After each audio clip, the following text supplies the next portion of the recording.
안녕하세요. 오늘 여러분들에게 좀 색다른 모양으로 색다른 장소에서 또 재밌는 이야기를 말씀드리고자 이 자리에 앉았습니다. 오늘 말씀드릴 것은 어지러움증이 빈혈일까? 빈혈이 어지러움증일까? 이제 이 이야기에 대해서 드리고자 합니다.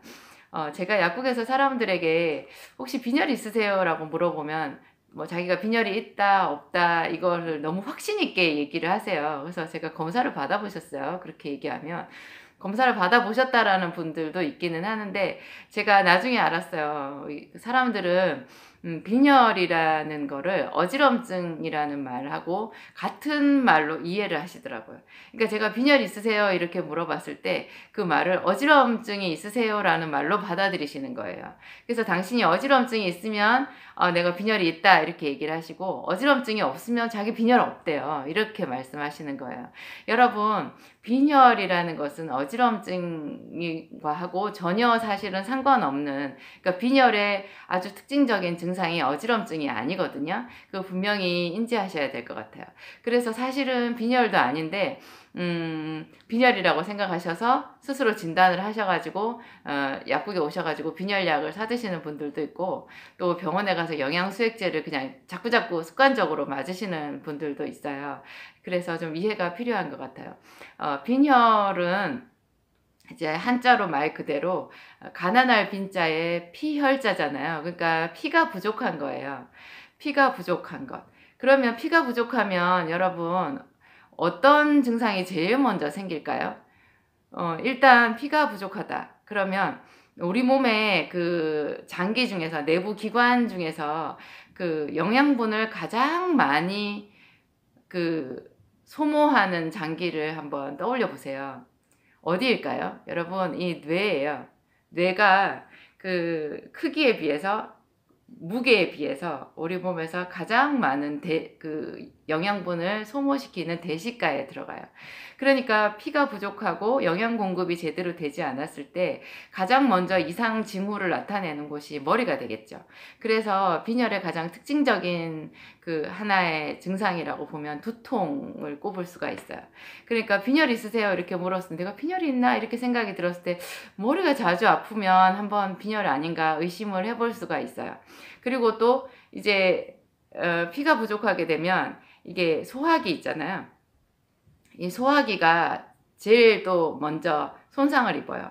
그러니까 그리고 또 생각해 보면 그래요. 왜 빈혈이 오겠어요? 이게 사실은 피가 풍성해야 가장 생명력이 왕성한 거고 건강한 것이 되는데 우리가 잘 먹고 소화를 잘 시켜야 피가 많아질 거 아니겠어요? 그러니까 빈혈이 있는 사람은 1차적으로 소화기가 안 좋아요. 그래서 먹는 음식 양이 아주 적죠. 조금밖에 못 먹고 그 먹은 음식을 제대로 소화 흡수를 시키지 못하는 사람들이 빈혈일 확률이 높아요. 그런데 입맛이 없다고 하면서도 보통 옆에 사람들 평균적으로 먹는 것만큼은 자기가 먹고 있다고 하면 빈혈은 아닐 확률이 높은 거죠. 그러면 여기서 이제 다시 가서 어지러움증이라는 것은 그러면 왜 생기는 거고 어지러움증이 빈혈이 아니라면 그게 도대체 이유가 무엇일까요? 그런 생각을 해볼 수 있어요. 제가 오늘 정말 드리고 싶은 말씀은 빈혈이라기보다는 사실은 어지러움증이거든요. 어지러움증. 그 한방 고방에서요. 소양병이라는 것이 있어요. 그게 뭐냐면 이 소양이라는 것이 이제 흉중을 말하거든요. 이 가슴 속에 우리 몸 전체에서 그 열을 발생시키는 곳이 여기 흉중이에요. 흉중. 뭐 발에서 열이 나겠어요?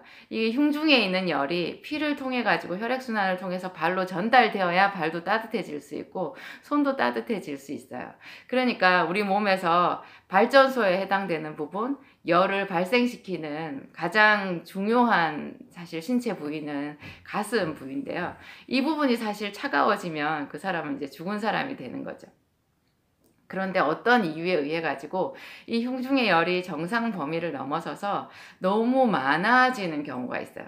그게 어떤 원인인지는 하여튼 여러 가지가 있겠죠. 근데 이 흉중의 열이 굉장히 많아지는 경우를 한방 고방에서 소양병이라고 말을 해요.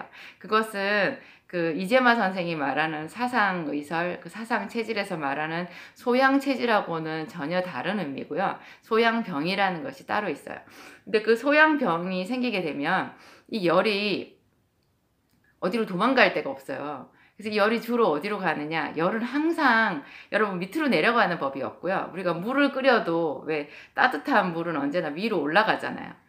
찬물은 밑으로 내려가고 뜨거운 물은 위로 올라가거든요. 열은 언제나 위로 떠요. 우리 몸에 있는 열도 이 흉중의 열이 많이 발생하게 되면 이게 건강한 사람들은 이제 전 사지로 이렇게 열이 순환이 되면서 퍼지게 되는데 어떤 원인에 의해서 이게 사지로 잘 열이 퍼지지 못하고 여기 가운데에 맺혀 있게 되면 이 열이 유일하게 갈 수 있는 부분이 위로 뜨는 거예요. 열이 위로 뜨게 되는 그 소양병 증상이 구고, 인건, 목현이에요. 구고가 뭐냐면 입이 써요.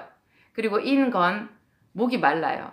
그리고 목현 눈이 어지러운 거예요. 그러니까 소양병의 가장 그 중요한 증상이 어지러운 거죠. 그래서 여러분 만약에 어지럽다 이렇게 할 것 같으면 빈혈보다도 사실은 한방 그 고방에서 말하는 소양병이 요즘 사람들에 봤을 때 제가 훨씬 많은 것 같아요. 제가 사람들을 상담을 해보면 못 먹어서 생기는 병, 먹지를 못해가지고 생기는 병보다도 오히려 영양분은 충분한데 어딘가 노폐물이 쌓였거나 순환이 잘 되지 않아서 생기는 병증이 훨씬 많은 것 같아요. 물론 빈혈도 있어요. 지금 요즘에도 특히 여자분들은 생리를 하니까 또 소화 기능이 극도로 좋지 않거나 너무나 큰 수술을 했거나 출혈을 많이 일으켰거나 이런 분들에게 분명히 빈혈은 있어요.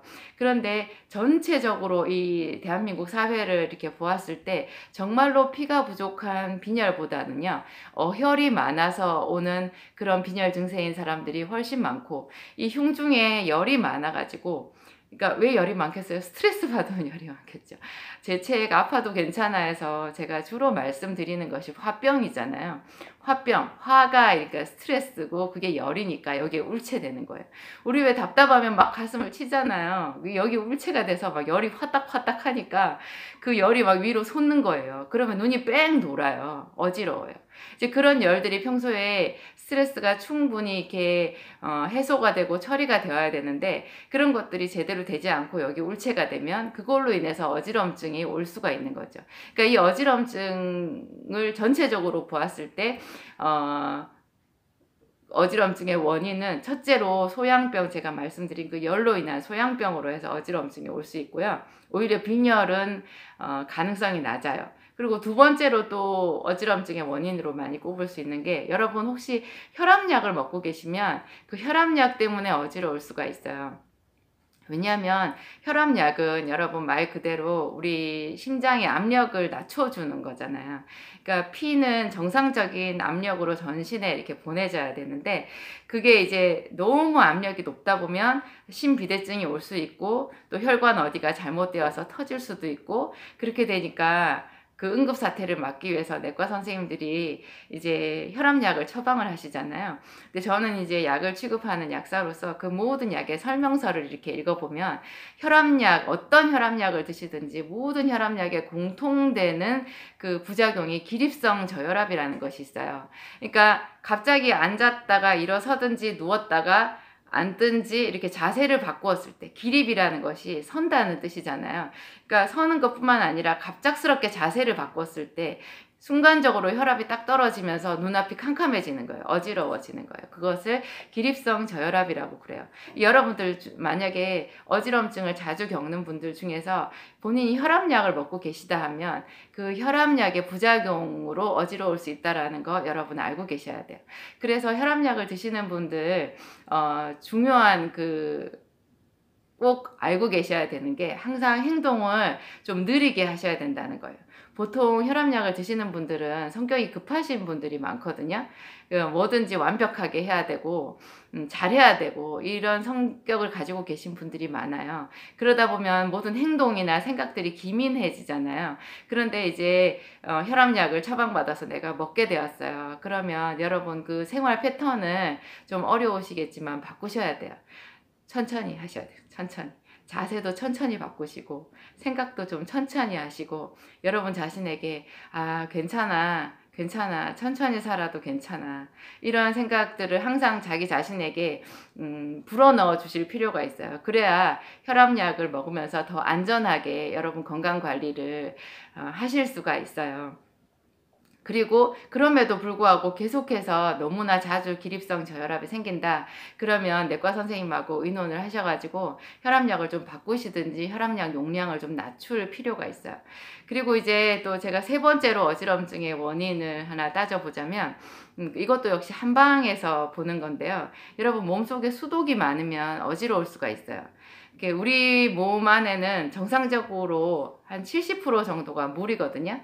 의사 선생님들이 그렇게 얘기하잖아요. 우리 몸의 70%는 물이다. 우리 다 상식적으로도 알고 있어요. 그런데 그거는 사실 너무 포괄적인 개념이고요. 좀 너무 막연한 이야기예요. 이 모든 사람들에게 70% 정확하게 이 물이 아니고, 왜냐하면 체온도 어떤 사람은 좀 뜨거운 사람이 있고 어떤 사람은 본래 체온이 좀 낮은 사람이 있어요. 또 우리 몸에도 부위별로 온도가 다 다르잖아요. 이 물도 마찬가지예요. 우리 몸속을 구성하는 물도 그냥 70%라기보다는 그거보다 훨씬 더 사실은 섬세하게 접근을 해야 되는 필요가 있는 거예요. 근데 어딘가 모르게 우리 몸속에 물이 필요 없이 쌓여 있다. 이게 순환이 되지 않고 쌓여 있다. 그런 것을 수독이라고 할 수 있어요. 물이 독이 된다라는 뜻이죠. 그러니까 물도 항상 우리가 먹고 소변으로 나가고 땀으로 나가고 또 증발되고 이러면서 계속 순환이 이제 되어야 되는데, 대변으로도 물이 나가고 이렇게 순환이 되어야 되는데, 이게 어딘가 순환이 잘 되지 않고 적체가 되게 되면 그것이 수독이 되는데요. 특별히 우리 이제 입에서부터 위장으로 해서 대장으로 해서 이렇게 이 관이 있잖아요. 이게 입에서부터 항문까지가 하나로 연결된 관인데, 이 관은 우리 몸을 쭉 관통해서 이렇게 바깥으로 통해 있어요. 그럼 어떻게 보면 여러분 이 소화관은요, 뱃속에 있어서 내 몸 속이라고 할 수도 있지만 입에서부터 항문까지 열려 있으니까 어떻게 보면은 체외라고 볼 수도 있어요. 좀 신비롭죠. 체내이면서도 체외도 되는 거예요.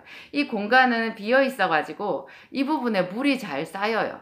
그래서 실제로 보세요. 위액이 물이잖아요. 장액도 물이에요. 이렇게 대장 속에도 이렇게 물들이 많이 있어요. 그런데 이런 물들이 그냥 단지 그렇게 고여 있는 게 아니라 우리가 알지 못하는 어떤 신비로운 그런 순환 과정을 겪게 되는데, 그런 과정인 것 같기도 하고 하여튼 참 희한해요. 이게 고방이라는 것은 해부학이 나오기 전에, 훨씬 전에, 거의 2000년 전에 나온 학문이니까 너무 신비롭긴 한데, 어찌됐든지 귀 속에도 또 일정 물이 있잖아요. 또 코 속에도 우리 점막 같은 그런 곳에도 일정 물이 있어요. 이런 것들이 어떻게 된 영문인지 하여튼 건강하지 못한 상태에서 그 뭔가 쌓여있는 물들이 있는 거죠. 이런 수독이 있게 되면 여러분 그 수독으로 인해서 어지러울 수가 있어요. 제가 어떻게 아느냐, 그 수독을 처리하는 약을 썼을 때 어지러움증이 해소가 되거든요.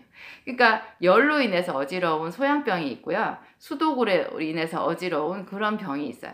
그리고 또 하나가 아까 제가 말씀드린 혈압약을 드시는 분들, 혈압약의 부작용으로 인해서 어지러울 수가 있고, 이제 마지막으로 빈혈 때문에 어지러울 수가 있는 거죠. 여러분, 제가 이렇게 이런 방송을 하면서 하나 알게 된 게, 여러분들 방송을 들으시는 여러분들 너무 똑똑하신 거예요. 그래서 제가 이렇게 되게 어떻게 보면 좀 어렵고 여러 가지 가능성들이 있는 그런 막연한 이야기들을 제가 드린 것 같은데, 제 방송을 듣고 스스로 자가 진단을 하시고 저를 찾아오시는데 제가 뜨악하고 놀라는 거예요. 너무 똑똑하세요. 스스로 자가 진단을 내려서 저를 찾아오시는데 제가 자세히 얘기를 들어보면 나름 정확하게 진단을 하고 저한테 문의를 해오시는 거예요. 제가 오늘 이 방송을 하면서 또 막 기대가 돼요. 여러분들이 제 이야기를 듣고 스스로 어떻게 진단을 내리시고 저한테 문의를 해오실까 굉장히 기대가 됩니다. 막 기대가 되니까 제 얼굴이 활짝 피죠. 너무 재밌고 하여튼 좋습니다. 여러분 더 건강관리 잘 하시고요. 괜히 빈혈도 아닌데 영양수액제 계속 맞으시지 않게 되시기를 바래요. 특히 수독으로 어지러우신 분들이 영양수액제, 여러분 수액이 몽땅 물이잖아요. 그 혈관으로 바로 넣는 그 수액제 받고 일어나다가 쓰러지시는 분들이 있어요. 여러분 스스로 잘 생각해 보시기 바랍니다. 내가 정말 영양분이 부족하고 먹은 게 없어서 어지러운 건지, 그렇다면은 빈혈 때문에 어지러우니까 수액제 맞으면 좋겠죠. 그런데 그게 아니라 특히 수독이신 분들 수액제 맞으시는 거 너무 안 좋고요. 열독 있으셔서 소양병 때문에 어지러우신 분들도 그 열을 처리하기 전에는 방법이 없어요. 여러분, 하여튼 건강해지시는 여러분들 되시기 바라고, 또 제 이야기 들어주셔서 감사합니다. 정말 정말 감사드립니다. 감사합니다.